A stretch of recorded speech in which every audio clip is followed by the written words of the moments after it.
Hi மக்களே, நான் உங்கள் ஃபாத்திமா. இன்றைக்கி நம்ம பார்க்க போகிற வீடியோ எதை பற்றினதுன்னு பார்த்தீங்கன்னா, ஸ்கின் பற்றின வீடியோ தாங்க. உங்களுக்கும் ஸ்கின்னில் இதே மாதிரி ஓப்பன் பேர்ல்ஸ் இருக்கா? அப்போ உங்களுக்கான வீடியோ தான் இது.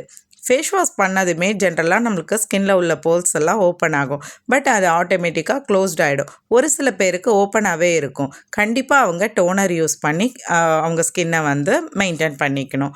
அண்ட் அது மட்டும் இல்லாமல் ஜென்ரலாக நம்ம வந்து ஃபேஸ் வாஷ் பண்ணால் டோனர் யூஸ் பண்ணுறது ஸ்கின்னுக்கு ரொம்ப நல்லதுங்க. அண்ட் என்ன மாதிரி டோனர் யூஸ் பண்ணுன்றதை நான் இந்த வீடியோவில் சொல்கிறேன். இது ப்ளம்மில் வந்து ரைஸ் வாட்டர் டோனர். ஸோ இந்த டோனர் பார்த்திங்கன்னா all skin type of toner.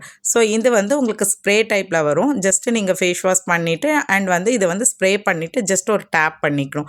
And next பார்த்தீங்கன்னா இது பயோட்டிக்கில் இருக்க குக்கும்பர் டோனர். ஸோ இது லிக்விட் பேஸில் இருக்கும். ஒரு காட்டனில் நீங்கள் இந்த டோனரை வந்து எடுத்துகிட்டு ஃபேஸில் அப்படியே டிப் பண்ணிவிட்டு ஜஸ்ட்டு டேப் பண்ணிடணும்.